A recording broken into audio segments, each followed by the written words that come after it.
मी वृषाली कदम. जय महाराष्ट्राच्या एन्काउंटर या खास कार्यक्रमामध्ये आपल्या सगळ्यांचं स्वागत आहे. आजचा एपिसोड हा विशेष आहे कारण आज महापरिनिर्वाण दिन आहे आणि त्या निमित्तानं आजचा एन्काउंटर स्पेशल यासाठी आहे कारण डॉक्टर बाबासाहेब आंबेडकर यांचे पणतू सुजात आंबेडकर आपल्या सोबत आहेत. खूप खूप स्वागत आपलं जय महाराष्ट्रमध्ये. खरं तर सुजात यांची ओळख केवळ बाबासाहेब आंबेडकर घटनाकार यांचे पणतू म्हणून नाहीये, तर त्यांनी गेल्या काही वर्षांमध्ये स्वतःची एक ओळख निर्माण केलेली आहे.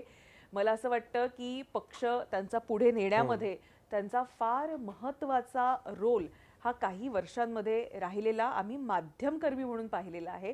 मग अगदी मोठ्या मोठ्या सभा मुंबईमध्ये ऑर्गनाईज करणं असो, त्या सभांचं नियोजन करण्याचं असं काम असो, किंवा इतका मोठा जो क्राऊड पुलिंग असो किंवा त्या क्राऊडला सांभाळून ठेवणं असो, सभा घेऊन जाणं असो, सभेचा फ्लो मेंटेन करणं असो, दिसायला या गोष्टी अतिशय बारीक असतात, मात्र त्याच्यावर काम करावं लागतं. आणि हा काम करणारा माणूस आणि इन डेप्थ काम करणारा माणूस म्हणून मला असं वाटतं की सुजात आंबेडकर याच्याकडे गेल्या काही वर्षांमध्ये पाहिलं गेलेलं आहे. त्यामुळे नक्कीच मला असं वाटतं फार कमी वेळामध्ये सुजात ही एक आपली तुम्ही ओळख निर्माण केली असं म्हणायला हरकत नाही. कसं बघता याकडे?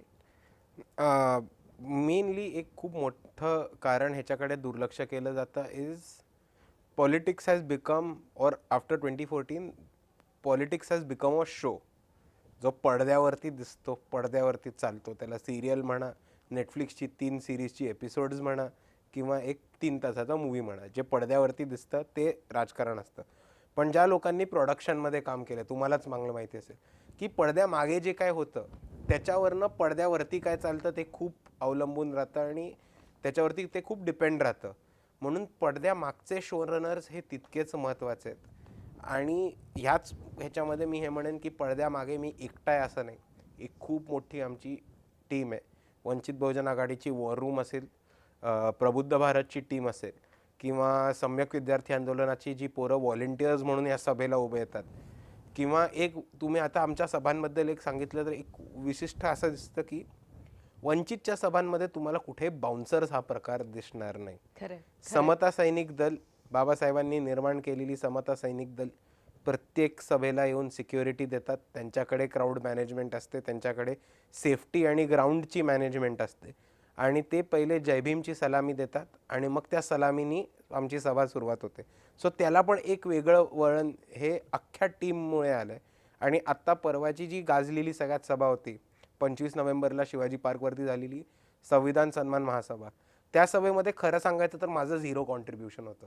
त्याच्या एक दिवस आधी मी इगतपुरीची सभा करून पोचलेलो आणि मग डायरेक्ट सभेलाच उभा राहिलो. म्हणजे टीम तयार केलेली आहे. आणि आता वंचित बहुजन आघाडीची जी नवी मुंबईची टीम आहे, म्हणजे सागर गवईदादा युवक आघाडीचे अध्यक्ष आहेत, चेतन आहिरे हे मुंबईचे अध्यक्ष आहेत, आणि स्नेहलताई सोनी या महिला आघाडीचे अध्यक्ष आहेत. ह्या तुम्ही चौघांनाही बघितलं तर हे 40च्या खालची लोक आहेत. आणि अगदी यूथमधनं पुढे येऊन, युवक आघाडीमधनं पुढे येऊन आज यांनी पक्षाचे इम्पॉर्टंट पोझिशन्स घेऊन सभा सक्सेस करून from gathering crowd to management हे सगळं सक्सेस करून दाखवले. तर आता ते क्रेडिट माझ्या एकट्याचं नाही, किंवा ते क्रेडिट माझं नाहीच आहे, ते टीमचं आहे असं मी म्हणेन. पण टीम बनवणं हे देखील तितकंच चॅलेंजिंग असतं. चांगली माणसं मिळणं आणि त्यांच्याकडून योग्य ते काम करवून घेणं, मला असं वाटतं याच्याकडे अगदी फार लहान वयामध्ये तुझा कल आम्ही म्हणजे पाहिलेला आहे तुमचा. सो हे सगळं जेव्हा आम्ही बघतो तेव्हा आम्हाला असं वाटतं की हे नेमकं कसं घडलं. म्हणजे शिक्षण तुमचं मुंबईमध्ये घडलं, त्यानंतर तुम्ही चेन्नईत गेलात, तर तो अनुभव कसा होता? शैक्षणिक एक सिस्टीम मधला फरक कसा जाणवला, तोही आम्हाला नक्कीच ऐकून घ्यायला. माझं ॲक्च्युअल एज्युकेशन हे पुण्यामध्ये झालं होतं, फर्ग्युसनला, पॉलिटिकल सायन्स. आणि मग त्याच्यानंतर मी चेन्नईला गेलेलो जर्नलिझम ACJ मध्ये. आणि तो एक चेंज, फील्डचा पण एक चेंज होता की from hardcore political science to journalism. मग आता पॉलिटिकल सायन्समध्ये तुम्हाला तुमचे पॉलिटिकल ओपिनियन्स, पॉलिटिकल थॉट्स हे कल्टिवेट करणं, ते फ्रेम करणं, ते बोलून दाखवणं हे शिकवलं जातं. जर्नलिझममध्ये थोडं उलटं होतं की तुम्हाला तुमचे पॉलिटिकल थॉट्स बोलून नाही दाखवायला लागत, किंवा ते तुमच्या आर्टिकलमध्ये किंवा तुमच्या रिपोर्टिंगमध्ये शक्यतो रिफ्लेक्ट नाही झाले पाहिजे. तुम्ही तटस्थ राहायला पाहिजे, न्यूट्रल राहायला पाहिजे. सो ती एक शिकण्याची एक महत्त्वाची गोष्ट होती. पण त्याचबरोबर जर्नलिझम आणि पॉलिटिक्स ह्याचं नातं काय, ते कसं काम करतं एकत्र. जर्नलिस्टनी काय काय गोष्टींकडे लक्ष द्यायला पाहिजे, जर्नलिस्टचं काय पॉलिटिकल अंडरस्टँडिंग असलं पाहिजे, ते खूप एका चांगल्या अर्थाने मला मिळालेलं. तिकडे एक आम्हाला हिंदूचे प्रोफेसर याचे पनीर सेल्वन म्हणून शिकवायला पॉलिटिकल सायन्स, त्यांचा एक लेक्चर सिरीज होतं अंडरस्टँडिंग पॉलिटिक्स म्हणून. तर ते खूप छान आम्हाला शिकवायचे की ते सगळ्यात पहिले एक पॉलिटिकल घटना एका स्टोरीसारखं रंगवून रंगवून सांगायचे, मग त्याच्या मागचे पॉलिटिकल किस्से आणि पॉलिटिकल हॅपनिंग्स आणि अंडरस्टेटमेंट्स आणि ज्या राजकारणामुळे त्या बिटवीन द लाईन्स सांगायचे. आणि मग ते तिसऱ्या कढीला सांगायचे की एक पत्रकार म्हणून तुम्ही याच्याकडे कसं बघितलं पाहिजे आणि काय यातनं तुम्ही काय घेऊन गेला पाहिजे. आणि त्याच्यामुळे एका इन्सिडेंटकडे 360 डिग्रीजनी बघणं आणि सगळे अँगल्स काढणं हे तिकडनं एक थोडी स्किल डेव्हलप होत गेली असं मी मानतो. पण त्याच्याहूनपेक्षा महत्त्वाचं म्हणजे रीडिंग रायटिंगची एक महत्त्वाची आणि जर्नलिस्टिक स्टँडर्ड्स घेऊन रायटिंगची हॅबिट, माझं आर्ग्युमेंट स्ट्रॉंगली समोर ठेवण्याचे, फ्रेम करण्याचे एक भाग जो झाला तो ACJ मधनं झाला असं मी मानतो. लॉ करावं असं नाही वाटलं का? हा त्याच अनुषंगानं एक मला प्रश्न विचारायचा मला लॉ ऍक्च्युली करायचंय. मी मध्ये ऍडमिशन पण घेतली होती लॉला, पण ती कोविडमुळे पूर्ण नाही झाली आणि मग त्याच्यानंतर मी UK ला शिक्षणासाठी निघून गेलो. पण लॉ करणं हे माझ्या अजेंडावरती आणि मी करणार आहे ते नक्कीच. नक्कीच. सक्रिय राजकारणामध्ये येण्याचा काही विचार आहे का आणि निवडणूक लढवणार का? हे बघा, आता मी हे दोन गोष्टी वेगळ्या पकडतो. जर तुम्ही विचारलं की सक्रिय राजकारणामध्ये येणार का, तर मी म्हणेन गेल्या 1.5-2 वर्षापासून मी सक्रिय राजकारणामध्ये आहे. आणि इलेक्टोरल पॉलिटिक्स ज्याला आणि सक्रिय राजकारण म्हणजेच निवडणूक लढवणं का, तर त्याला आपण नाही म्हणतो. आता म्हणजे हे उदाहरण खूप लोकांना बोचणार आहे, पण आपण बाळासाहेब ठाकरेंचं एक्झाम्पल घेतलं. त्यांनी कधी निवडणूक नाही लढवली, पण आपण कधी हे म्हणू का ते सक्रिय राजकारणी नव्हते? कधीच नाही म्हणणार. सो तो तसा एक अंडरस्टँडिंगचा भाग येतो. पण मी स्वतः निवडणूक लढवणं किंवा मी स्वतः निवडून MP होणं, MLA होणं ह्याच्यापेक्षा माझं महत्त्वाचं, माझा गोल किंवा ऑब्जेक्टिव्ह असा आहे की आतापर्यंत ज्या ज्या समूहांना सत्तेची दारच नव्हती उघडली किंवा आतापर्यंत ज्या ज्या वंचित समूहांना हे वाटत होतं की आम्हाला डेमोक्रेसी म्हणजे फक्त पोलिंग बूथवरती जाऊन कमळाबाईचं किंवा पंजाचं बटन दाबून घरी यायचं, त्यांच्या मनातनं हा न्यूनगंड काढून त्यांना सांगणं की तुम्हाला आज इलेक्टोरल पॉलिटिक्सचा अधिकार आहे, तुम्ही सत्तेमध्ये जाऊ शकता, तुम्ही सत्तेमध्येच जाऊन तुमचा स्वतःचा विकास करू शकता. आणि त्यांना सत्तेमध्ये घेऊन जाणं आणि त्यांच्यापर्यंत सत्तेची दारं उघडणं हा माझा मेन ऑब्जेक्टिव्ह राहणार आहे. नॉट की मी स्वतः इलेक्शनला उभं राहीन. मला असं वाटतं की हा अगेन तुझे वडील प्रकाश आंबेडकर यांच्याही मला वाटतं कल त्यांचा असाच असतो की साधारणतः त्यांची इच्छा असते की अधिकाधिक पक्षाची माणसं निवडून यावी. मला असं वाटतं गेल्या वेळी मवियामध्ये ते त्यांना साध्य करता नाही आलं आणि म्हणूनच कदाचित थोडीशी फारकत गेल्या वेळी झालेली, कारण ज्या जागा त्यांना हव्या होत्या त्या मिळू शकलेल्या नव्हत्या. आता बाळासाहेबांचंच राजकारण घेऊन जर मला एक्सप्लेन आणि एक्सपांड करायचं झालं तर मी सोप्या ह्याच्यात सांगेन. 2009, 2014, 2019, 2024 काँग्रेस ही अकोल्याची एकटी सीट सोडायला तयार होते. पण आमचं हे कधीच पॉलिटिक्स नव्हतं की अख्ख्या पार्टीला वाऱ्यावरती ठेवून साहेबांची सीट निघाली पाहिजे.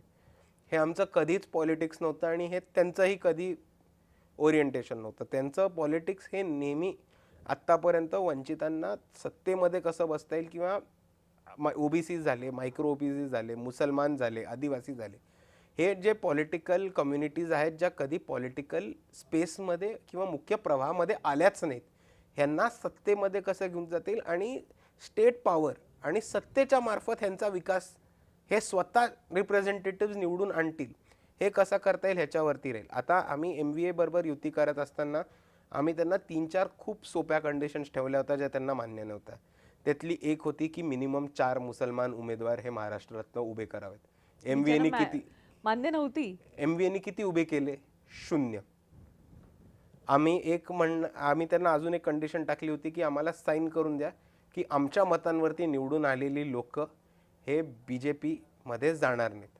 तर तुम्हाला दिसेल की अर्धे शिवसेना UBTची लोक, काँग्रेसची लोक आणि राष्ट्रवादी शरद पवार गटाची लोक ही भाजपमध्ये सरळ सरळ गेलेली सुद्धा तुम्हाला दिसत आहेत. आणि त्याच्याच बरोबर आम्ही हे पण म्हटलं होतं की मायक्रो ओबीसीचा एक उमेदवार असला पाहिजे, आदिवासी समाजाला ST राखीव सोडून सोडून तरी एक सीट दिली पाहिजे. ह्या आमच्या एक खूप छोट्या आणि इझिली मॅनेजेबल कंडिशन्स होत्या, ज्या काँग्रेस ज्याच्यापासून दूर राहिलं होतं. आणि त्याच्यावरनं अख्खं पॉलिटिक्स समजतं की एका सीटसाठी तडजोड करणार नाही, आम्ही तडजोड करू, कॉम्प्रोमाइज किंवा युती करू, तर ते एका पॉलिटिकल सोशल इंजिनिअरिंगसाठी, ज्याच्यामुळे फक्त आम्हाला सत्ता किंवा बाळासाहेबांना सीट नाही सुटत आहे, तर ज्या लोकांना आत्तापर्यंत सत्तेची दारं बंद होती त्या लोकांना सत्तेमध्ये जायला एक रस्ता बनतोय. आमच्यासाठी ते जास्त इम्पॉर्टंट होतं. आणि म्हणूनच आत्ता आम्ही लोकल बॉडीजला इलेक्शनमध्ये युती केलेली आहे. आणि ती युती कुठल्या कंडिशनवरती केली आहे की 50-50 आणि सन्मानपूर्वक होऊन वंचितांना त्यांचा सत्तामधला वाटा मिळाला तरच आम्ही युतीमध्ये बसू. आणि म्हणून ती आत्ता युती केली आणि मागे नव्हती केली, कारण एका सीटसाठी बाकीच्या वंचितांचं राजकारण वाऱ्यावरती किंवा फाट्यावरती मारायचं हे आमचं पॉलिटिक्स कधीच नव्हतं आणि कधीच नसणार सुद्धा आहे. रिपब्लिकन चळवळीकडे जरा वळून बघूया. रिपब्लिकन चळवळ त्यावेळेची जर आपण पाहिली आणि आत्ता त्याची जर व्याख्या आपण करायची अशी ठरवली, तर ह्या चळवळीची आज व्याख्या काय कराल? मी या चळवळीची व्याख्या खूप सोप्या गोष्टीत करेन की ही चळवळ तेव्हापासून चालू झालेली आहे. आज ती चळवळ बऱ्याच अर्थाने पुढे गेलेली आणि इव्हॉल्व पण झाली. पण ही चळवळ अजून कंप्लिशनला किंवा फ्रुटेशनला किंवा तिच्या ऑब्जेक्टिव्हच्या जवळ आली आहे का, तर नाही, अजून ही चळवळ त्याच्यापासून दूर आहे. पण एक जो आपण 500 ते 700 वर्षांचा जुना जातीवादाचा एक इतिहास बघितला, तर तो 70-80 वर्षात त्याचं रिव्हर्स करता येईल, तर अशातली भूमिका नाही. ही कमीत कमी मोठी बऱ्याच वर्षांची लढाई. तर आपण बाबासाहेबांच्या काळापासून ही चळवळ बघितली आणि आत्तापर्यंत 2025-26 मध्ये ही चळवळ बघितली, तर आपल्याला कळेल की ही चळवळ वेगवेगळ्या टप्प्यांवरनं गेली. काही काही ठिकाणी ह्या चळवळीमध्ये वेगवेगळी लोक येऊन बाहेर गेली आहेत. काही काही वेळेस चळवळीनीच बरीच मोठे दिग्गज नेते चळवळीनी पचवून चळवळ त्यांना मागे सोडून पुढे गेली आहे. आणि काही काही ठिकाणी ही व्हायलंट पण झाली आहे, काही काही ठिकाणी सत्तेच्या केंद्रस्थानी पण गेली आहे, आणि काही काही ठिकाणी ही पॉवरबरोबर एक कॉम्प्रोमाइज करून थोड्या टाईम हँड इन हँड जाताना पण दिसली. आणि ते तिकडच्या लोकल लिडरशिपशी दिसेल. म्हणजे जर तुम्ही नामशूद्र आंदोलन बघितलं बंगालचं, तर ते बऱ्यापैकी हिंसक जाताना दिसले. जर तुम्ही ठाकूरांच्या विरुद्ध UP मधलं आंदोलन बघितलं, ते पण बऱ्यापैकी व्हायलंट असं गेलं होतं. फुलनदेवी पॅन्थर हा इतिहास हा लढाईचाच इतिहास होता. दुसऱ्या बाजूला आपण BSP बघितली, तर BSP केंद्रस्थानी गेली आहे, पीक अचीव केलं आहे, खाली पण आली. साऊथ इंडियामध्ये बघितलं तर VCK किंवा इतर पक्ष हे सत्तेमध्ये जाऊन बाहेर आलेले आहेत, आणि आता हे थोडं सत्तेशी अंडरस्टँडिंग करून DMK असेल किंवा इतर पार्टीज असेल तेव्हा ते सत्तेमध्ये बसल्यांना पण दिसतात. पण माझं नुसतंच एक एवढं सोपं अंडरस्टँडिंग आहे की चळवळ ही कोणासाठी थांबणार नाही आणि ही कंटिन्युअस ऑनगोईंग मूव्हमेंट आहे. हा एक छोटा मोमेंट नाही आहे, ही अख्खीच्या अख्खी मूव्हमेंट आहे. तर ती कंटिन्युअस स्वतःला इव्हॉल्व होत पुढे जात राहील अंटिल जाती अंताचा जोपर्यंत लढा संपत नाही, जाती अंत होत नाही तोपर्यंत. आजचा जो तरुण आहे तो रिपब्लिकन चळवळीशी किती जोडला गेलेला आहे किंवा कसा कनेक्ट होतोय असं वाटतं? कारण मला असं वाटतं आपला सर्वाधिक संवाद हा यूथशी अधिक आहे. तर किती जोडला गेला असं वाटतं? दोन गोष्टी आहेत. एक, ज्यांच्या घरी चळवळीचं बॅकग्राऊंड होतं किंवा ज्यांचे आई वडील किंवा घरामधली लोक हे कोणत्या ना कोणत्या पक्षाशी संघटित होती, कुठल्या ना कोणत्या संघटनेशी जोडलेली गेली होती, किंवा चळवळीचा इन जनरल भाग असले, तर ते मुलांमध्ये नॅचरली येऊन जातं. आणि जी लोक चळवळीच्या बाहेर होती त्या लोकांना एक गरज म्हणून, एक हक्काचं घर म्हणून किंवा एक सेन्स ऑफ बिलॉंगिंग म्हणून ही एक रिपब्लिकन मूव्हमेंट एक अपील होते. आणि तुम्हाला बघायचं असेल तर आत्ता आपण कल्चरल रेव्होल्युशन पण हे मूव्हमेंट पण खूप मोठं, म्हणजे आधी फक्त शाहीर आणि जलसा आणि दुसऱ्या बाजूला रिटर्न मटेरियल हे येत होतं. पण आता जर तुम्ही बघितलं तर दहीहंडी असो, गणपती असो, विसर्जन असो, बाबासाहेबांची गाणी सगळ्याला वाजतात. आणि त्याचं कारण आहे एक, काय? की लोक सगळीकडे गेलेली आहेत, ॲक्सेप्टन्स सगळीकडे गेलेलं आहे. आणि इतर म्हणजे जर आपण फक्त महार किंवा बौद्ध किंवा SC कॅटेगरी सोडली तर त्याच्या बाहेरच्या पण वर्गाला आज बाबासाहेबांनी आपल्यासाठी काय केलं आणि बाबासाहेब होते म्हणून आपण आहोत हे एक भूमिका मोठ्या प्रमाणात कळली. मला असं वाटतं की तुम्ही झेन झी ज्याला आपण म्हणतो त्याच्याशी बऱ्यापैकी जवळ आहात, किंवा झेन झी आज ज्याच्याकडे होप म्हणून बघेल किंवा जरा जास्त जवळीक किंवा जास्त इमिडिएट रिलेट करू शकेल असं आपलं वय देखील आहे आणि अशी आपली विचारधारा देखील आहे आणि अशी आपली मतं देखील सुस्पष्टपणे आपण अनेकदा अनेक मंचांवर मांडत असता. तर असं पाहत असताना आत्ताचा जो झेन झी आहे तो याकडे कसं पाहतो असं तुम्हाला वाटतं जेव्हा तुम्ही त्यांच्याशी संवाद साधत असता? आत्ताच्या जेनझीचे दोन मोठे प्रॉब्लेम झालेत, की आपल्याला एक मोठा प्रॉब्लेम असा होता की आत्ताचा प्रॉब्लेम असा होता की आपल्या जनरेशनला किंवा आपल्याहून थोडे 1-2 वर्ष पुढच्या जनरेशन्सला पब्लिक सोशलायझेशन किंवा लोकांशी बोलून, लोकांशी चर्चा करून, समाजात 4 गोष्टी बघून, ग्राउंडवरती 4 गोष्टी बघून ह्या बऱ्याच गोष्टी कळल्या गेलेल्या आहेत.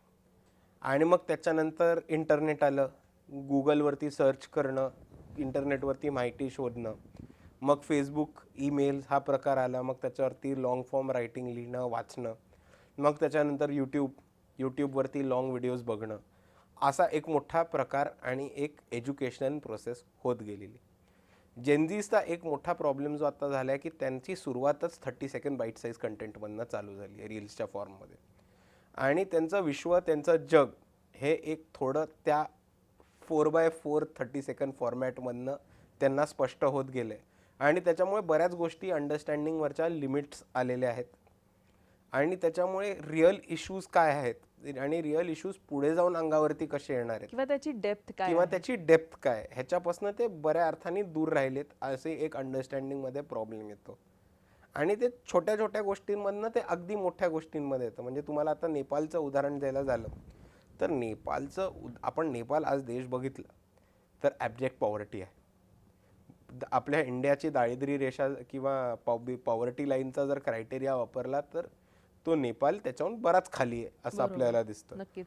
मायग्रेशन मायग्रेशन एक मोठ्या प्रमाणात होतं. मायग्रेशन मोठ्या प्रमाणात होतं हे आपल्याला काय सांगतं की रोजगार नाही आहे, जॉब्स नाही आहे, पैसा नाही. आज नेपाळमध्ये बघितलं तर मेजॉरिटी हिली रिजन आहे. सोयीसुविधांचा मोठ्या प्रमाणात अभाव आहे. हेल्थकेअर असेल, एज्युकेशन असेल, पाणी, मग त्याच्याचबरोबर बेसिक फॅसिलिटीज, वीज, रस्ते, या सगळ्या गोष्टींचा मोठा अभाव असताना आंदोलन जेनझीजनी कशावर केलं नेपाळमध्ये? इंटरनेट बंद झाल्यावर. आज जर नेपाळमध्ये मोठं आंदोलन व्हायला पाहिजे होतं तर मूलभूत सुविधा आणि मूलभूत हक्कांवरती व्हायला अगदी पाहिजे बरोबर होतं. की ज्यासाठी म्हणून मायग्रेशन होतं त्यांना त्यांच्या सॉइलवर अतिशय प्रेम आहे. त्यांची जमीन, त्यांचं घर हे त्यांना हवं आहे. ते काय करतात? ते इथं येतात, पैसे कमवतात आणि पुन्हा महिना दीड महिन्यासाठी पुन्हा आपल्या घरी जातात, घर डेकोरेट करतात किंवा त्याच्यासाठी म्हणून काही करायचं असेल, शेतीवाडी भाती ह्याच्याकडे बघतात. पण त्यांना हे चांगलं माहितीये की इथं राहून मी जगू शकणार नाहीये, जगण्यासाठी म्हणून भारतात यावंच लागणार आहे. तर ह्याच्यावर उपाय त्यांना नाही किंवा त्याच्यावर काम नाही झालं दुर्दैवाने. त्याच्यावरती काम नाही झालं किंवा त्याच्यावरती भाष्य पण नाही झालं. आणि दुसरी गोष्ट जी पुढे झाली, आधी मला अजून एक खूप मोठी धोक्याची घंटा दिसतीये जी मी इकडच्या इंडियन सिच्युएशनशी पण जोडेन, की आज एका मोठ्या अर्थाने महाराष्ट्रामध्ये आपण बघितलं किंवा भारतामध्ये बघितलं तर EVM आणि वोट्स ह्याच्यावरती मोठा प्रश्नचिन्ह उपस्थित झालंय. आणि तेच होत असताना नेपाळमध्ये इंटरनेट नसताना एक इलेक्शन झाली, ऑनलाईन इलेक्शन झाली. ट्विच नावाचा एक स्ट्रीमिंग सॉफ्टवेअर आहे, त्या स्ट्रीमिंग सॉफ्टवेअरवरती वोटिंग झालं. तर अमेरिकन सॉफ्टवेअरवरती नेपाळची वोटिंग होते, त्याच्यावरती नेपाळचे डेमोक्रेसी ठरतीये, लीडरशिप ठरतीये. ही एक खूप मोठी धोक्याची घंटा आहे. आणि जर जेनझीजला कळत नसेल की हा किती मोठा धोका आहे तर तो एक प्रॉब्लेम आहे. मला असं वाटतं की वेल डिफाईन ॲक्च्युली, कारण त्यांचं जे जग त्यांनी बघायला लागले किंवा त्यांना जे प्रश्न पडायला लागले किंवा त्याची उत्तरं शोधण्यासाठी म्हणून ते ज्या इंटरनेटच्या वेगवेगळ्या माध्यमांचा आणि त्याच्यावर मुबलक जी माहिती आहे त्याचा संदर्भ घ्यायला लागले, त्यामुळे कदाचित त्यांचा ती डेप्थ समजण्याचा आवाका हा तितकासा. कोणाचा तरी छान स्टेटमेंट होतं, मी विसरलो, एका जर्नलिस्टच होता, मी नाव विसरतो, कोणाचं होतं ते विसरतोय, कि दिन का 2.5 GB फ्री डेटा बेरोजगारी का एहसास नहीं होने देता. आज तीच परिस्थिती झाली की तुम्हाला तुमचं जग चालू आहे, तुम्हाला तुमचं एंटरटेनमेंट मिळतोय, तुम्हाला तुमच्या रील्समधनं तुमचा खुराक मिळतोय, पण आजूबाजूला काय, घरात परिस्थिती काय, गावाची परिस्थिती काय, कम्युनिटीची परिस्थिती काय, आपण पुढे कुठे जाणार आहोत, आपण 10 वर्षानंतर पुढे कुठे असणार आहोत, ह्याच्याकडची एक अंडरस्टँडिंग आणि लॉंग पिक्चर बघायची ॲबिलिटीच संपत चालली. असा एक मोठा प्रॉब्लेम त्याच्यामुळे निर्माण होताना दिसतोय.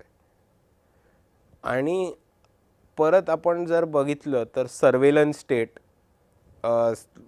लोक किती निगराणी ठेवतात, आणि इंटरनेट फ्रीडम, ह्या एक इंटरलिंक गोष्टी आहेत. आणि माझं खूप मी खूप क्युरियस आहे बघायला की जेनझीज ह्या गोष्टीकडे कसा रिॲक्ट करतात.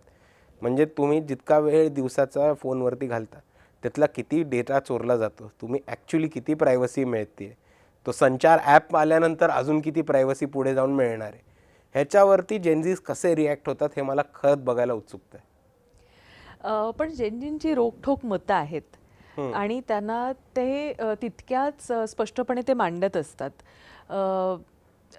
असं असताना ज्यावेळी जेनजीशी आपलं बोलणं होतं चळवळी संदर्भात किंवा पक्षासंदर्भामध्ये, तर त्यांची काय मतं आहेत, आत्ताच्या समाजाच्या प्रश्नांकडे बघण्याचा त्यांचा दृष्टिकोन नेमका कसा वाटला?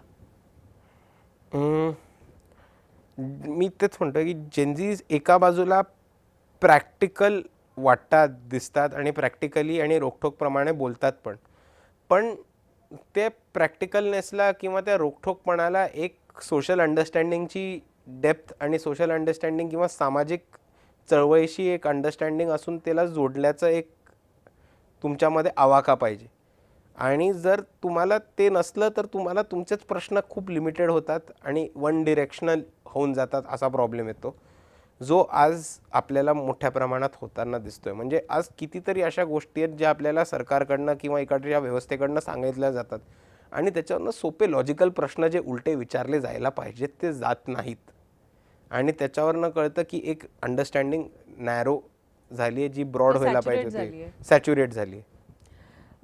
रिपब्लिकन चळवळीकडे पुन्हा एकदाही वळेन मी, कारण मला असं वाटतं फार मोठी अनेक वर्षांची त्याला अनेक कंगोरे त्याला जोडले गेलेले आहेत आणि अनेक वर्ष आपण ही चळवळ बघतोय. पण गेली काही दशकं जर आपण ही चळवळ पाहिली तर ह्याच्यामध्ये काही फाटे फुटलेले देखील आपल्याला पाहायला मिळाले. आपल्याला असं वाटतं का की हे जे रिपब्लिकन चळवळीमध्ये फाटे फुटले गेले गेल्या काही दशकांमध्ये किंवा नियर बाय काही डेकेड्समध्ये जर आता आपण बघितलं नजीकच्या दशकांमध्ये, तर ह्यामुळे चळवळीला कुठेतरी कमकुवत झाली? नाही, शून्य. मला असं कुठेच नाही वाटत आहे की रिपब्लिकन चळवळ हे या गटटांमुळे किंवा फाटे फुटण्यामुळे कमजोर झाली आहे. कारण मी हे 3 पातळ्यांवरती तुम्हाला एक्सप्लेन करतो आणि मग तुम्हाला कळेल. सगळ्यात पहिला मी डेटा घेऊन बोलतो. आज जितके फाटे तटे झालेत, गट तट देत आहेत, आता तुम्ही जर म्हणात की आंबेडकरी पक्ष 100 आहेत आणि 100 गट झालेत RPIचे, पण तुम्हाला हे पण बघितलं पाहिजे ॲट द सेम टाईम की त्या प्रत्येक गटामध्ये 100 लोक नाही आहेत. 15 लोक जातात, स्वतःची संघटना काढतात आणि रजिस्टर करून म्हणतात की आम्ही पक्ष काढला. त्यांच्या मागे ना माणूस आहे, त्यांच्या मागे ना मॉब आहे, त्यांच्या मागे आयडिओलॉजिकल अंडरस्टँडिंग आहे. आता जे लोकांनी वेगवेगळे गट तट काढले आहेत किंवा वेगळे झालेत, त्यांना चळवळीनी किंवा समाजानीच पचवण्याचा प्रकार हा ऑलरेडी झाला आहे. आणि मी डेटा घेऊन बोलतो की तुम्ही वंचित बहुजन आघाडीची 2024ची लोकसभेचं वोट शेअर घ्या किंवा विधानसभेचं वोट शेअर घ्या आणि तुम्हाला कळेल की वंचित बहुजन आघाडीला महाराष्ट्रामध्ये जितके वोट शेअर मिळाले त्याच्या 10% पण या सगळ्या गट तटांना एकत्र केलं तर पोचत नाहीत. तर नावासाठी गट काढायचं तर काढू द्या ना. समाजाने आणि चळवळींनी यांना नाकारले आणि यांच्या मागे एक माणूस नाही आहे हे आज समाजाला माहिती आहे. पण तो माणूस नेता आहे, त्या माणसाचं आत्तापर्यंत थोडं नाव होतं म्हणून समाज डायरेक्टली काय बोलत नाही, पण वोटिंगच्या दृष्टिकोनातून आणि सपोर्टच्या दृष्टिकोनातून समाजाने त्यांना त्यांचं उत्तर बरोबर दिलेलं आहे. ही एक बाजू झाली. दुसरी गोष्ट अशी झाली की आम्ही जाती अंताच्या लढाईसाठी लढतो आणि जाती अंताचा लढाचा कॉमन बेस काय? विचार, आयडिओलॉजी.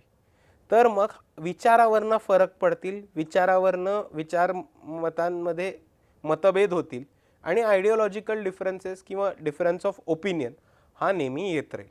म्हणून एकाच जातीचे दोन लोक हे सतत सारखा विचार करतात का? तर नाही. मग काही लोक वेगळ्या मार्गाने जातात. काही लोकांना वाटतं की कम्युनिस्ट बरोबर जायला पाहिजे, काही लोकांना वाटतं काँग्रेस बरोबर जायला पाहिजे, काही लोकांना भाजप बरोबर जायला पाहिजे आणि म्हणून ते एक डिफरन्स ऑफ ओपिनियनमुळे जातात. आणि मला एक पत्रकारांचा प्रश्न हा कळत नाही की आंबेडकरवादी चळवळीमधल्याच लोकांना तुम्ही एकत्र का नाही हा प्रश्न विचारला जातो. आता उद्या जर एकनाथ शिंदे आणि शरद पवार आले एकत्र, तुम्ही दोघांना विचारणार आहात तुम्ही दोघं मराठा समाजाचे आहात, तुम्ही एकत्र का नाही? नाही, हा प्रश्न व्हॅलिड आहे, हा प्रश्न व्हॅलिड आहे. मात्र कारण आता बघा, तुम्ही त्याचं कारण श्रीमंत मराठा हा कॅटेगरी बघितली तर तो श्रीमंत मराठा भाजपमध्ये, काँग्रेसमध्ये, दोन्ही राष्ट्रवादी तर दोन श्रीमंत मराठात चालवतोय आणि राष्ट्रवादी हा पक्षच मराठ्यांसाठी काढला असं स्वतः पवार साहेबांनी आणि सांगितलं. शिंदे सेनेमध्ये आणि उबाटा सेनेमध्ये पण दिसतील. पण आता मला एकदाही एकही पत्रकार सगळ्या मराठे एकत्र का नाही आहेत हा प्रश्न विचारताना नाही दिसत. उलट मराठा तर आंदोलन करतात आता आरक्षणासाठी, याच्यासाठी तर या 5 लोकांनी एकत्र आलं पाहिजे. नाही, पण त्यात पण आहेच ना. आता कसं आहे की अख्खा मराठा वर्ग हा जरांगेंसोबत नाहीये. त्यातला काही मराठा असाही म्हणतोय की काही या मागण्या ज्या आहेत त्या त्यांना तितक्याशा मान्य नाहीये. त्यामुळे डिफरन्स ऑफ ओपिनियन, मला असं वाटतं समाज म्हटलं तर प्रत्येक समाजामध्ये डिफरन्स ऑफ ओपिनियन हे नक्कीच आहे. ते मला असं वाटतं आंबेडकरी चळवळीमध्ये देखील आपल्याला थोडंफार प्रमाणात पाहायला मिळालं. काही लोक वेगवेगळी गेली. अगेन त्याच्यामध्ये जसं तुम्ही म्हणालात की डेटा वाईज तुम्ही सांगताय की ते तितकंसं सक्सेसफुल नाही झालं. पण ह्या सगळ्यामध्ये असं झालंय की तुम्हाला असं वाटत नाही का की काही ठराविक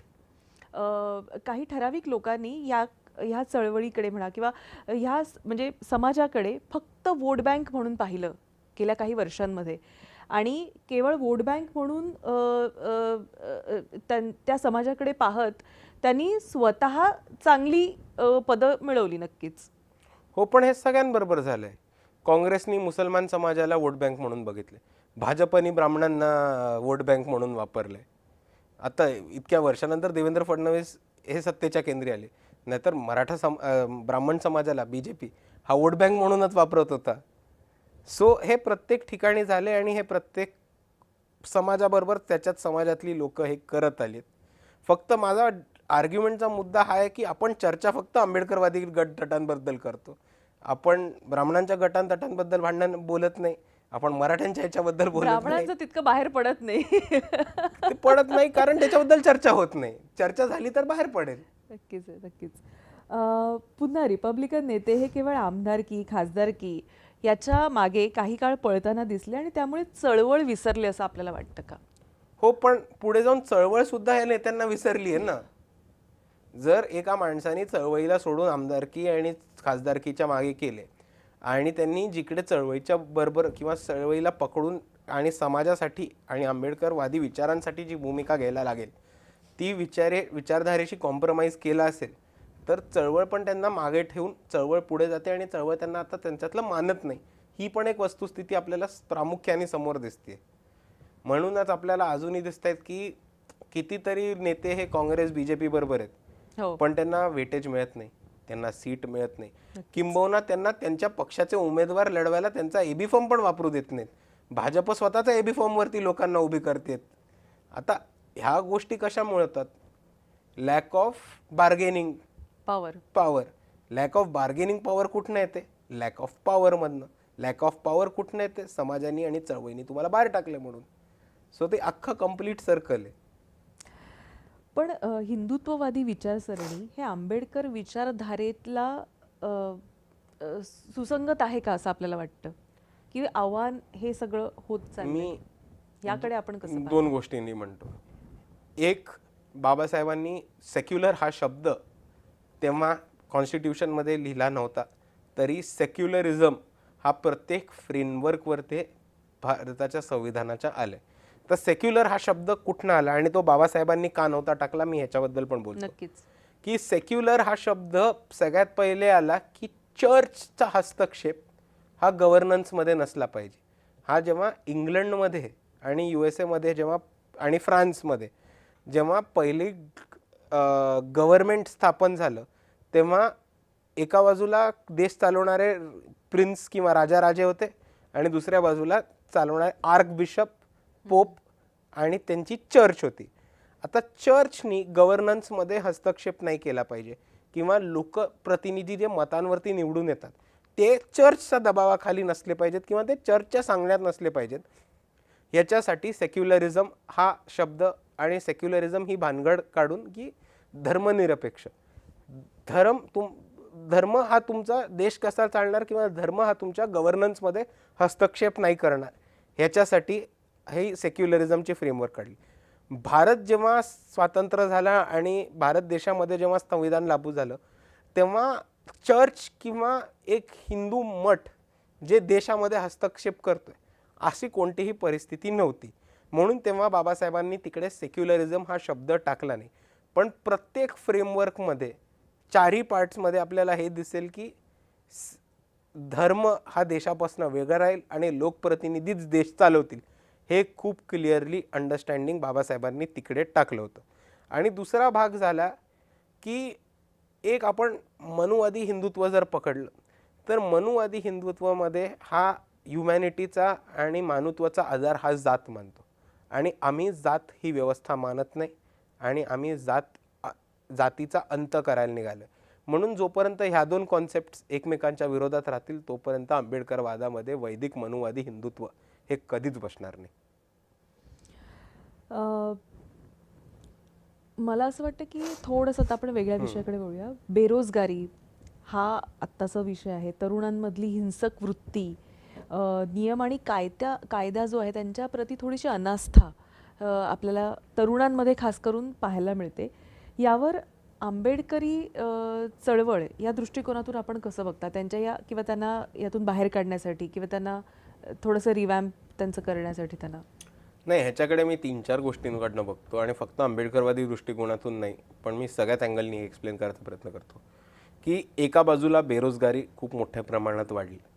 बेरोजगारी वाढली आहे आणि शिकून आलेले लोकांकडे हाताला नोकरी नाही.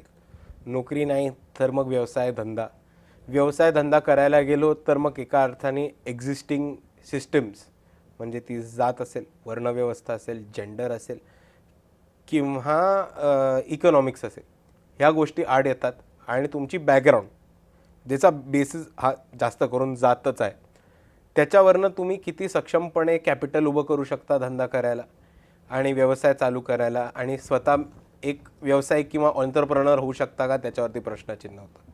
दुसऱ्या बाजूला एक आपल्याला मोठं गोष्ट दिसते की शिक्षण घेण्याचा प्रमाण पण खूप मोठ्या प्रमाणात कमी झालं आहे.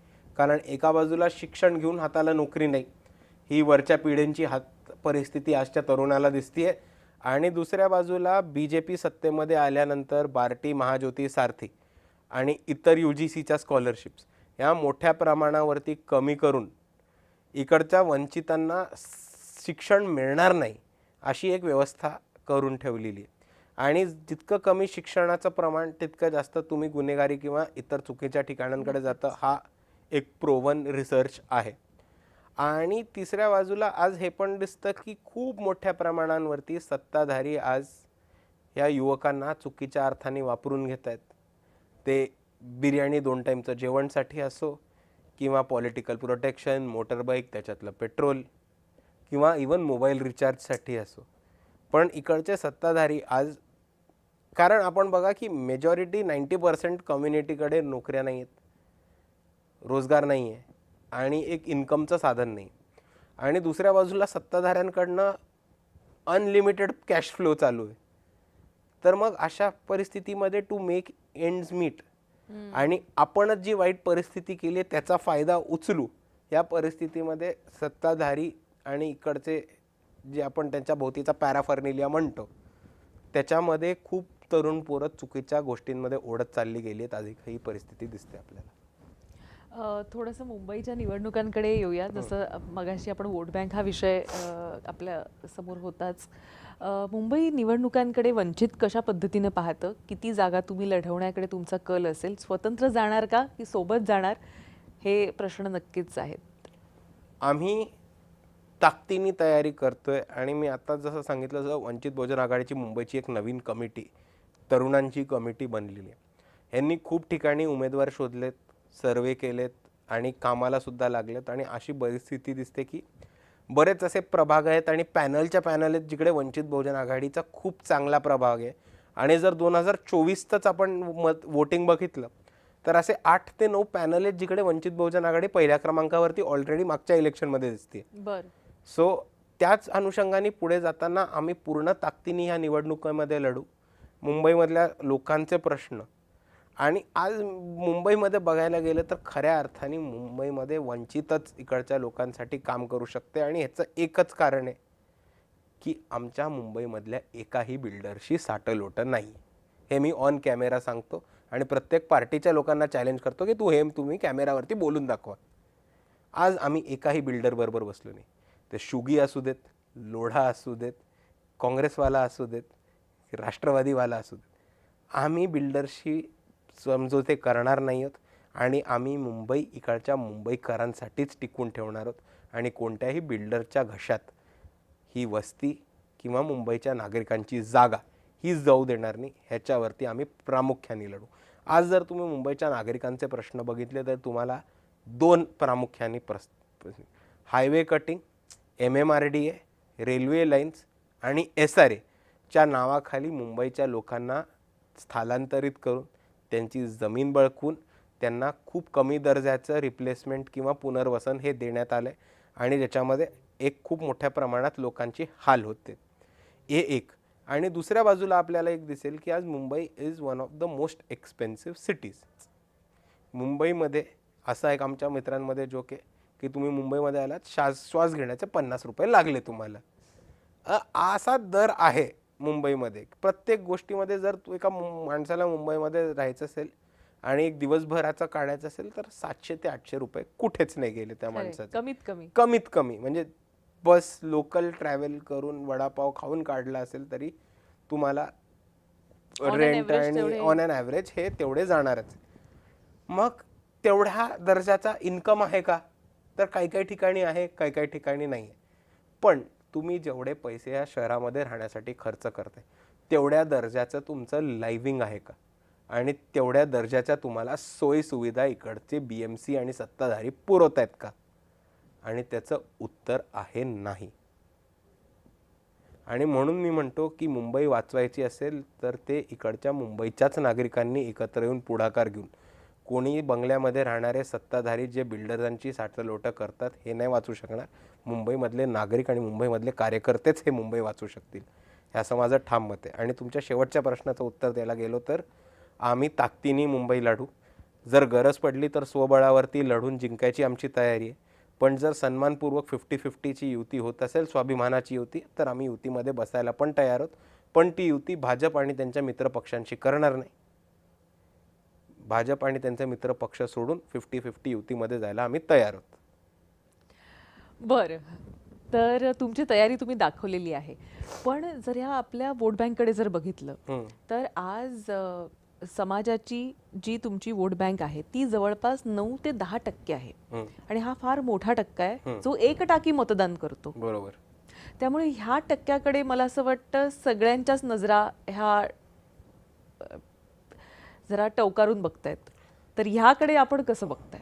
ह्या नजरा टवकारून होत्या, पण त्याच नजरा 2019 लोकसभा विधानसभेला होत्या. त्याच नजरा 2024 लोकसभा विधानसभेला पण होत्या. पण तो वोट बँक हल्ला नाहीये, तो आम्ही हलू दिला नाहीये. आणि लोकांना माहिती आहे की आज वंचित बहुजन आघाडी हाच आमचा पक्ष आहे आणि ह्याच पक्षाला मतदान करायचंय. सो त्या भूमिकेत आमची बांधणी पण तितकीच चांगली होणार आहे.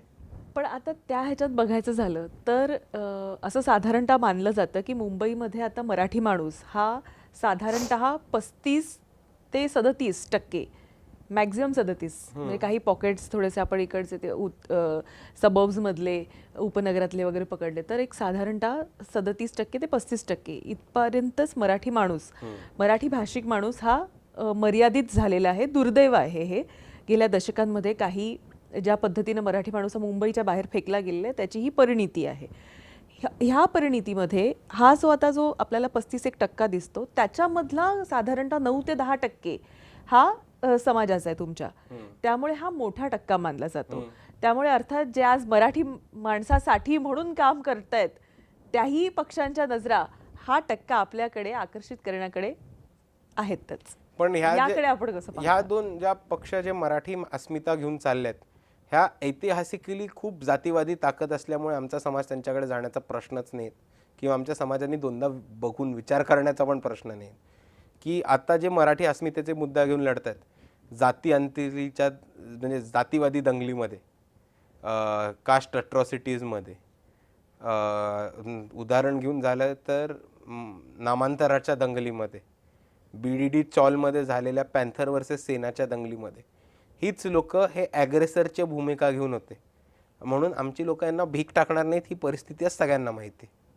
किंबहुना त्यांची सेटिंग पण किंवा प्लॅनिंग पण झाली असेल की या वॉर्ड्समधनं मतदान नाही येणार आहे दुसऱ्या वॉर्डमध्ये जाऊ. इतका कॉन्फिडन्स आहे तुम्हाला? हो 100%. पुणे आणि मुंबई यांच्याकडे आपण वळूया. पुणे हे तुमचं तसं जवळचं आहे कारण तिथं अभ्यासक्रम काही काळ तुम्ही तिथं वास्तव्याला होता. सो ही शहरं अतिशय गजबजलेली आहेत. समस्या देखील तितक्याच डोंगरासारख्या ह्या ठिकाणी आहेत. या समस्यांकडे तुम्ही कसं पाहता ॲज अ सोल्युशन म्हणून Wien you run a party जेव्हा पक्ष आहे त्या पक्षाचा आपण सारासार राज्यस्तरावर विचार करतो त्याच्यामध्ये शहरांचाही विचार करतो. मुंबई आणि पुणे ह्या शहरांच्या समस्यांकडे आपण कसं पाहता आणि पक्ष म्हणून तुमच्याकडे ह्याच्यासाठी काय सोल्युशन? मुंबई आणि पुणे ह्याचे जर आपण समस्या बघितल्या तर ह्या खूप जास्त लॅक ऑफ अर्बन प्लॅनिंग आणि अर्बन डेव्हलपमेंटमुळे आलेल्या समस्या आहेत. आज मुंबईमध्ये मोठ्या प्रमाणामध्ये आपण डेव्हलपमेंट जे बघतोय ते डेव्हलपमेंट आपल्याला काही लोकांना अनॲक्सेसेबल किंवा परफेक्टली प्लॅन्ड असं आपल्याला दिसत नाही. म्हणजे आपण 6 वर्ष मेट्रोच्या साठी वाट बघून घालवली, 7 वर्ष आपण मेट्रोच्या ट्रॅफिक जॅममध्ये अडकून घालवली. फायनली मेट्रो चालू झाल्या लोकांना वाटलं होतं की कॉमन सेन्स थोडा वापरला जाईल. North to south running local lines आहेत. लोकांना वाटलेलं ईस्ट टू वेस्ट ह्या मेट्रो चालू होतील. आपल्या सरकार इतकं हुशार आहे की त्यांनी मेट्रोसुद्धा नॉर्थ टू साऊथच चालू केली. सो असलेल्या मेट्रो लोकल लाईन्सला पॅरेलल लाईन्स काढून काही नव्हतं होणार. जर तुमच्या 3 लाईन उभ्या आहेत तर त्यांना नॉर्थ ईस्ट टू वेस्ट करून ते ग्रीड स्ट्रक्चर केलं असतं तर मग त्याला अर्थ राहतो आणि ते ओव्हरलॅपिंग स्ट्रक्चर करायला पाहिजे होतं एका बाजूला. दुसऱ्या बाजूला पुण्याची मेट्रो किंवा मुंबईची मेट्रो आपण बघितली तर एक छोटं monthly pass holder, weekly pass holder, विमेनसाठी वेगळे पासेस, सिनियर सिटिझनसाठी वेगळे पासेस, डिसेबिलिटी असलेल्या लोकांसाठी वेगळे पासेस, स्टुडंटसाठी वेगळे पासेस, हे करून एक मेट्रो कार्ड चालू केलं असतं तर आत्तापर्यंत मेट्रोचा फुटफॉल हा चौपट जास्त वाढताना आपल्याला दिसत असता. पण तो ना मुंबईमध्ये केले ना पुण्यामध्ये केले. तर ही मेट्रो नागरिकांसाठी केली आहे का आम्ही मेट्रो आहोत म्हणजे मेट्रो सिटी आहोत हे स्टेटस मिळवून शोपीससाठी केलेलं आहे? हा एक मोठा प्रश्न होतो. पण दुसऱ्या बाजूला आता ह्या कामाचा ब्रंट जो बेअर करायला लागतो ट्रॅफिकमध्ये अडकण्याचा, टॅक्सेस वाढवून घेण्याचा, ग्रोस कन्स्ट्रक्शनमुळे आपल्या श्वासामध्ये जी डस्ट येते त्याचा तो फटका कोणाला बसतोय तर तो नागरिकांना बसतोय. म्हणून पुणे किंवा मुंबईमध्ये जे अर्बन प्लॅनिंग आणि डेव्हलपमेंट झाले हे आम्ही 2002 मध्ये चेकलिस्ट बनवलेली आणि त्या चेकलिस्टमधल्या गोष्टी टिकमार्क करत चाललोय ह्याचा जास्त भाग आहे रादर दॅन आज शहराची आणि नागरिकांची काय गरज आहे आणि त्या गरजा आपण पुरवतोय का. आणि त्याच्याकडे एक महत्त्वाची ही नजर येते. एक महत्त्वाचा तर पुण्याबद्दल बोलताना प्लॅन घ्यायला पाहिजे की पुणे ट्रॅफिकमुळे खूप प्रॉब्लेम झाला. मला असं वाटतं पुण्याचं प्लॅनिंग करणंच हे इटसेल्फ एक हेडेक आहे. आता 15% पेक्षा जास्त 16.5 16.5 इज द मिनिमम की एका एरियाची एका सिटीची एरिया ही 16.5 पेक्षा जास्त ही रोड्स असले पाहिजेत एरियाज. म्हणजे आपण जर टोटल एरिया पकडला एका सिटीचा, तर 16.5% पेक्षा जास्त सिटीचा area should be covered by roads. पुण्याचा आज हा 7% कमी आहे. आणि त्याच्यामुळे कनेक्टिव्हिटी आलेल्या पॉप्युलेशनला जागा नाही. मायग्रेटरी पॉप्युलेशन पुण्यामध्ये खूप मोठ्या प्रमाणात येते. पुण्यामध्ये हिंजेवाडी झाली, खराडी झाली, औंध झाला, वेगवेगळे IT पार्क्स आहेत. त्या IT पार्क्समधनं येणारे नवीन लोक, त्या आता तुमचा लेबर क्लास मायग्रेटरी वेगळा झाला, IT चा लेबर क्लास वेगळा झाला. या दोन्हीचा महत्वाकांक्षा, या दोन्हीचा सिटीकडे बघण्याचे दृष्टिकोन आणि या सिटीकडनं येणाऱ्या एक्सपेक्टेशन्स या वेगवेगळ्या येतात. तर पुण्यातच तुम्हाला छोटंसं उदाहरण द्यायचं झालं तर पुण्यामध्ये IT आणि स्टुडंट खूप मोठ्या प्रमाणात येतात. त्याच्यामुळे ईटिंग कल्चर किंवा रेस्टॉरंट, हॉटेल्स, नाईट लाईफ ही खूप मोठ्या प्रमाणात चालू झाली होती.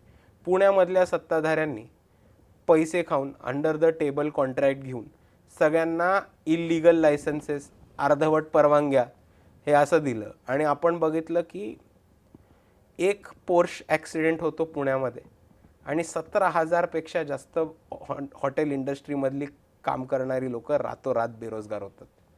हा सगळा प्लॅनिंगचा प्रॉब्लेम आहे आणि हा सगळ्या इलिगल ॲक्टिव्हिटीजनी अर्बन डेव्हलपमेंट करण्याचा प्रॉब्लेम आहे. आणि हा सगळ्यावरती प्रश्नचिन्ह काढणं खूप महत्त्वाचं आहे. बरं, मला असं वाटतं की थोडंसं आता मी थोड्याशा पर्सनल काही क्वेश्चन्सकडे येते.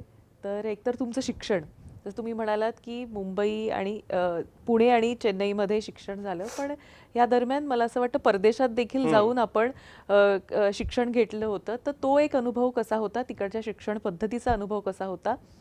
आणि परदेशामधून साधारणतः लोकांना इकडे यावंसं वाटत नाही, तर तसे काही प्लॅन्स होते का तिकडे की काहीतरी आपण वेगळं करूया, जॉब करूया किंवा काय थोडं एक्सप्लोअर करूया अजून? तर मला माझं एज्युकेशन झाल्यानंतर तेव्हा UKनी एक नवीन, तेव्हा ब्रेक्सिट लागलं होतं UKमध्ये आणि ब्रेक्सिटमुळे UKमध्ये वर्किंग क्लास हा डगमगला होता. तर त्याच्यामुळे त्यांनी आलेल्या विद्यार्थ्यांना 2 वर्ष स्टुडंट विसा देणं, जर तुम्हाला 75% जास्त मार्क मिळाले असतील तर तुम्हाला 2 वर्षाचा वर्किंग विजा मिळतो, अशी एक पद्धत चालू केली होती. आणि मी म्हटलं की अपॉर्च्युनिटी आहे, सरकार देते, तर एक वेगळा हँड्स ऑन एक्सपिरियन्स घेऊन बघू. तर UKमध्ये माझं शिक्षण झाल्यानंतर मी 1-2 NGOज बरोबर, 1-2 काउन्सिलर्स जे उभे होते त्यांच्याबरोबर थोडं काम करून एक्सपिरियन्स, पॉलिटिकल पार्टीजमध्ये तिकडे थोडा एक्सपिरियन्स घेऊन करायचा प्रयत्न केला. होता तो UKIP नावाचा पक्ष होता, छोटा पक्ष होता. अच्छा. हां, तिकडेही वंचितांच्या सोबतच होते? नाही, ते सेंटरमध्ये होते, पार्लमेंटमध्ये पॉवरमध्ये राहिलेले होते. पण ती कॅन्डिडेट इंडियन होते म्हणून तो मला अप्रोच केलं, कारण तिकडे इलेक्शन्स कॅम्पेन अँड डेमोक्रेसी करणारा मी एकटाच इंडियन होतो त्या वर्षी. तर म्हणून ते कॉलेज थ्रूच मला त्यांची भेट झाली होती. पण दुसऱ्या बाजूला माझं एज्युकेशन जे होतं ते खूप वेगळ्या पद्धतीचं आणि खूप महत्त्वाचं राहिलं होतं. आणि एक सगळ्यात महत्त्वाचा फरक जो मी करेन की ओरिजिनल थिंकिंग, माझे मतं काय आहेत, माझी मतं मी कशी मांडतो आणि माझं आर्ग्युमेंट मी ऑलरेडी एक्झिस्टिंग थिअरीज आणि फाइंडिंग्सला जोडून कसं माझं मत मांडतो आणि ओरिजिनल थिंकिंगला पूर्ण मार्क होते. इंडियामध्ये किंवा आत्तापर्यंतच्या सिस्टममध्ये घोका आणि ओका ह्या पद्धतीतनं पोरं पुढे आलेत की तुम्ही टेक्स्टबुकला सगळ्यात जवळचं कोण लिहितं त्याला सगळ्यात जास्त मार्क, हे आपल्या तुम्ही रट्टा मारा आणि रट्टा मारलेला 100% जसं तसं झेरॉक्स मशीन सारखं उतरवलं तर तुम्हाला मार्क मिळतात.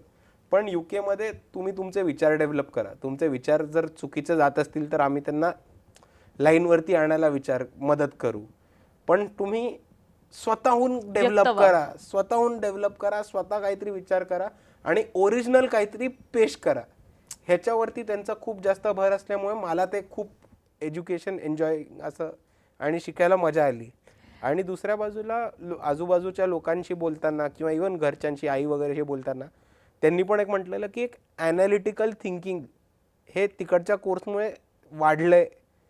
आणि ते मला पण जाणवलेलं की त्यांचे इश्यूज किंवा मुद्देच असे होते किंवा त्यांचा कोर्सच असा होता की तुम्हाला एक गोष्ट वाचून त्याच्याबद्दल विचार करूनच दुसऱ्या दिवशी क्लासमध्ये जायचं आहे. की सपोज आज एक फॉर एक्झाम्पल आज डेमोक्रेसी किंवा लोकशाहीबद्दल चर्चा होणार असेल तर आम्हा प्रत्येकाला आठवड्याच्या सुरुवातीला 4-5 आर्टिकल्स यायचे जे आम्ही वाचायचो आणि मग त्या आर्टिकल्सची पण एक वेगळी चर्चा व्हायची क्लासमध्ये की आम्ही सगळ्यांना एक थोडं अंडरस्टँडिंग असेल, कोणी झिरोपासून वर्गात येणार नाही आणि तुम्ही सगळ्यांनी 5 आर्टिकल्स वाचलेत म्हणून तुमच्या मनामध्ये वेगवेगळ्या थॉट्स ह्या त्या आठवड्यामध्ये खेळत राहतील आणि मग त्याच्याबरोबर जेव्हा सगळ्यांची चर्चा होते 10 वेगळ्या देशांचे 10 वेगळ्या बॅकग्राऊंडमधनं लोक आलेली 10 वेगळ्या गोष्टी जेव्हा मांडतात आणि जेव्हा प्रोफेसर कन्क्लूड करतात तेव्हा एक ते शिकायला आणि म्हणजे एक ऑल इनकम्पासिंग एज्युकेशन असं होऊन जातं. खरंय. मग आता UK मध्ये असताना म्हणजे अर्थात लंडन मध्ये असताना तिथे आपल्या पणजोबांनी त्यांचा बंगला आहे किंवा तिथं अनेक गोष्टी आहेत, मॉन्युमेंट्स आहेत, तर तिथं जाण्याची कधी संधी आलेली का आणि तिथे काही एक्सप्लोर असं काही करता आलेलं मला का? बाबासाहेबांचं जे घर होतं तिकडे खूप जायची इच्छा होती पण कोविड काळ असल्यामुळे आणि ते घर लॉकडाऊनमध्ये असल्यामुळे मला तिकडे काही जाता नाही आलं कारण कुठल्याही म्युझियम किंवा गव्हर्नमेंटची साईट उघडीच नव्हती व्हिजिटिंगसाठी. हे एका बाजूला झालं पण दुसऱ्या बाजूला 2 जे इम्पॉर्टंट आणि महत्त्वाचे प्रसंग मला खूप जवळचे आहेत आणि आवडले होते ते म्हणजे एक की ग्रेज इन म्हणून एक लॉ कॉलेज होतं जिकडे बाबासाहेब आंबेडकरांनी बॅरिस्टरची पदवी मिळवली होती.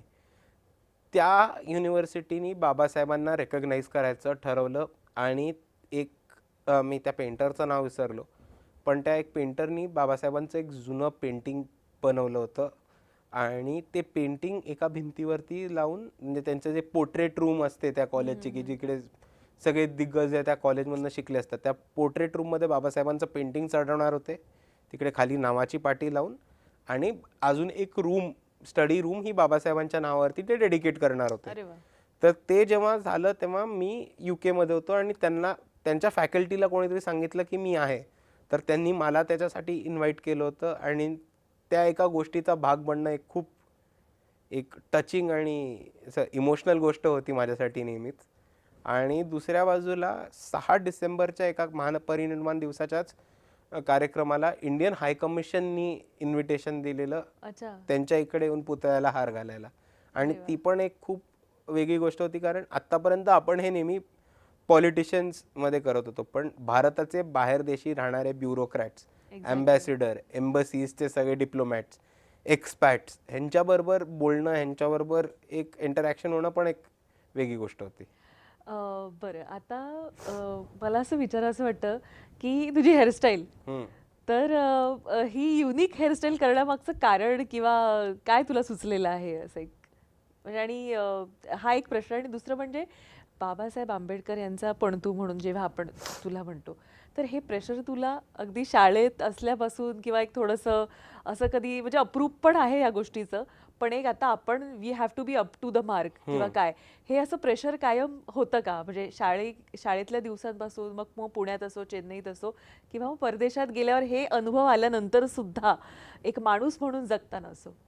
सो शाळेमध्ये एक म्हणजे आई बाबा असतील किंवा आजूबाजूची लोक असतील त्यांनी कधी ते लहानपणी किंवा फॉर्मेटिव्ह इयर्समध्ये ते प्रेशर येऊ नाही दिलं ही एक माझ्यासाठी खूप महत्त्वाची गोष्ट आहे.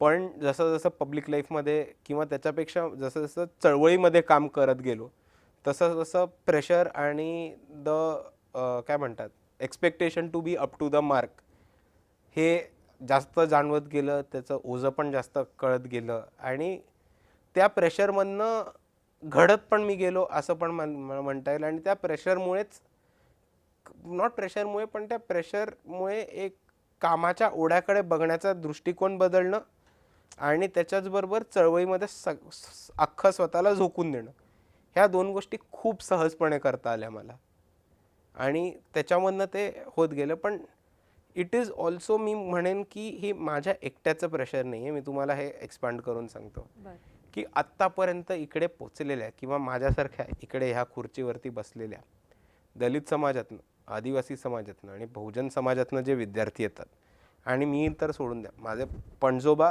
हे भारतातले सगळ्यात शिकलेले व्यक्तिमत्व पण first time learners first time graduates जे येतात त्यांच्यावरती माझ्याहून जास्त प्रेशर राहतं की त्यांच्यावरती हे प्रेशर राहतं की एक अख्खी व्यवस्था आहे, एक अख्खी विचारधारा आणि एक अख्खा समाज आहे जे हे म्हणतो की मी अनकेपेबल आहे, मी अनवर्दी आहे आणि मी आज इथे बसलो तर फक्त फुकटमध्ये रिझर्वेशन मिळालं म्हणून. आणि त्यांच्यावरती जे जबाबदारी राहते आणि प्रेशर राहतं की टू प्रूव्ह माय सेल्फ की मी एकटा नाही तर माय entire community is not incompetent.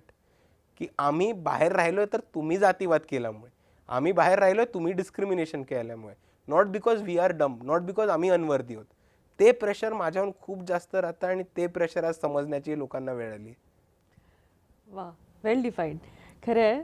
आणि जसा माझा दुसरा प्रश्न होता की तुझी हेअरस्टाईल म्हणजे जरा असं म्हणतो ना आपण झेन झी म्हणा किंवा आजची दॅट रिफ्लेक्ट्स म्हणजे आत्ताच्या पिढीचं एक लाईफस्टाईल म्हण किंवा त्यांचा ट्रेंड म्हण, त्यांची लाइकिंग्स म्हण.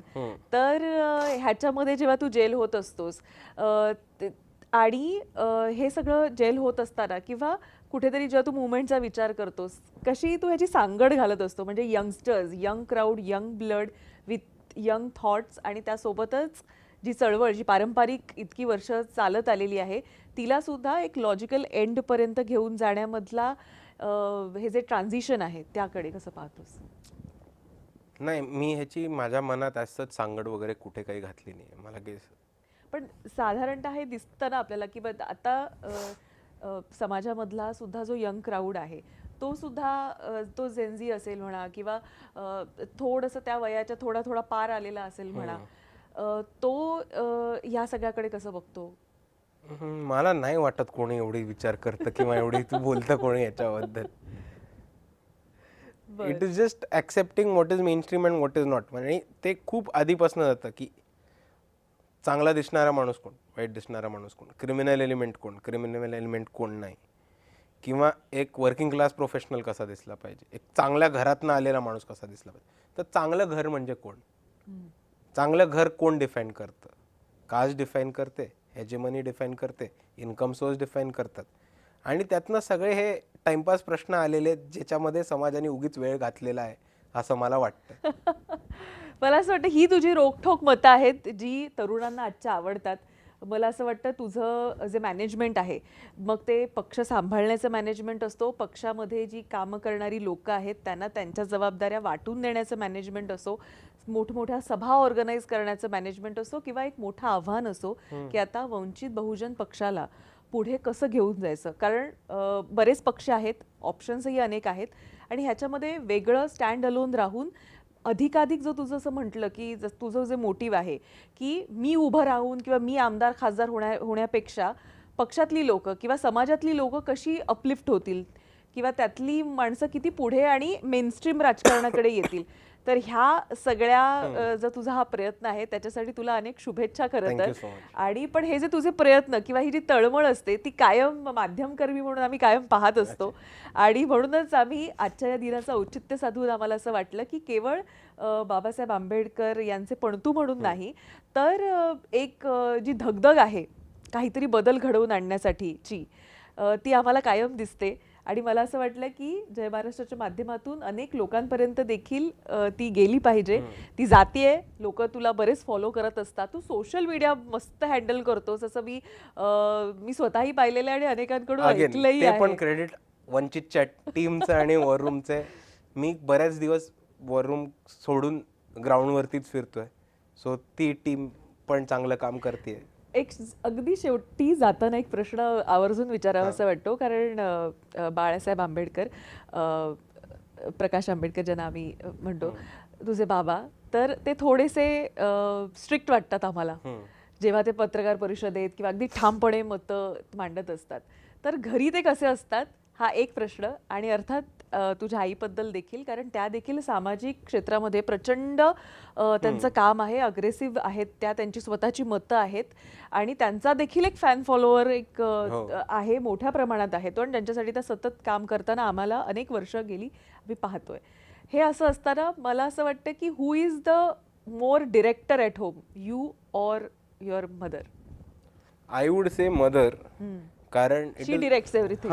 आणि इट इज ऑल्सो बिकॉज की मी आणि बाबा जास्त घरी नसतो, पण आता ट्रॅव्हलिंगमध्येच असतो, सो घराचा अख्खा ताबा आणि डिरेक्शन्स हे डिरेक्टरकडेच असतात. पण I would just like to say की बाबा जितके पत्रकार परिषदेमध्ये किंवा ऑन स्क्रीन स्ट्रिक्ट दिसतात तितकेच रिअल लाईफमध्ये पण आहेत. हो. आणि हे माझ्याहून खूप चांगल्या पद्धतीने वंचितचे कार्यकर्ते तुम्हाला सांगतील. आणि दुसऱ्या तुला बाजू असा ओरडा वगैरे पडतो त्यांचा? हो, कोणाला नाही पडत. आणि दुसरी गोष्ट आहे की आईचं एक सोशल बॅकग्राऊंड हे MSW आणि सोशल पॉलिसी वर्कमधले असल्यामुळे पॉलिटिक्सशी तिचा संबंध नेहमी राहिलेला होता. आणि सोशल वर्क आणि पॉलिटिक्स किंवा एक खूप चांगलं तिची जी विजन आहे की सोशल वर्क हा पॉलिटिक्समधनं पण कसा करता येईल किंवा ज्या गोष्टी NGO करत आल्यात त्याच उपक्रम पक्षाच्या कार्यकर्त्यांच्या माध्यमातून कसं करता येईल किंवा एक प्रोफेसर म्हणून पक्षाच्या कार्यकर्त्यांचं केडर्स, ट्रेनिंग्स, जेंडर इश्यूज कसे हाताळायचे, चाइल्ड इश्यूज कसे हाताळायचे ह्याच्याकडे पण आईचं बऱ्यापैकी एक लक्ष आणि ओरिएंटेशन राहतं. सो असे ते 2 वेगवेगळे फ्रेम्स झालेले आहेत. सो आणि या सगळ्यामध्ये तुझं दांडगं वाचन, मला असं वाटतं हा एक नक्कीच प्लस पॉइंट आहे. तर आत्ता सध्या कुठलं पुस्तक वाचतोस? आता सध्या गेले 1.5-2 महिन्यात माझं कुठलंच पुस्तक वाचन नाही झालेलं. पण शेवटचं असं आठवणीतलं? शेवटचं आठवणीतलं मी आय थिंक शेवटचं मी अकॅडमिक रिडिंगच केलं होतं शेवटचं. बर. म्हणजे कुठल्या तरी एसेवरती मला लिहायचं होतं तर त्याच्यासाठी पुस्तक चाळून हे रिसर्चसाठीच मी शोधलं होतं. नाहीतर माझं अधनंमधनं खूप जास्त रेफरन्स हे बॉजला होत राहतं कारण भाषणांसाठी वाचनासाठी आणि ह्याच्यासाठी Babasaheb Ambedkar volumes and speeches हे खूप महत्त्वाचं एक रेफरन्स सोर्स राहतो. आणि ते सोडलं तर मला परत एकदा इलेक्शन संपली की जरा इतर ऑथर्स देशाबाहेरचे एक्सप्लोर करायला खूप जास्त आवडेल. नक्कीच तुला खूप खूप शुभेच्छा तुझ्या पुढच्या वाटचालीसाठी. आणि जसं तू म्हटलेलं आहेस की वंचित पूर्ण ताकदीनिशी तयार आहे, मग मुंबईचं इलेक्शन असो किंवा इतर महानगरपालिका असो. आता याच्यामध्ये युती होते की नाही आणि किती जागांवर होते, तुमचा 50-50 फॉर्म्युला मान्य होतो की नाही, या सगळ्याकडे आमची नजर असणारच आहे.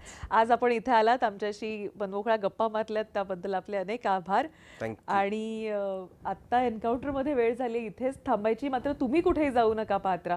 फक्त जय महाराष्ट्र.